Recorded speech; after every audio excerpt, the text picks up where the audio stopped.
બ્રાઝિલમાં ભીના રનવેને કારણે બાઉન્ડ્રી તોડી અગનગોળો બન્યું વિમાન, એકનું મોત, 7 ઇજાગ્રસ્ત.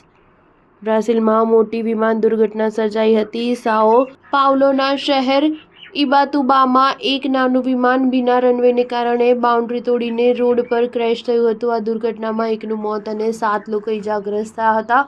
વિમાન દુર્ઘટનાનો એક વિડીયો સોશિયલ મીડિયા પર વાયરલ થઈ રહ્યો છે. અહેવાલો અનુસાર વિમાન દુર્ઘટનામાં પાયલોટનું મૃત્યુ નીપજ્યું હતું અને વિમાનમાં સવાર 4 મુસાફરો ઇજાગ્રસ્ત થયા હતા. આ ઉપરાંત આ અકસ્માતમાં ક્રુઝેરો બીચ રિસોર્ટમાં અન્ય 3 લોકો પણ ઇજાગ્રસ્ત થયા હતા.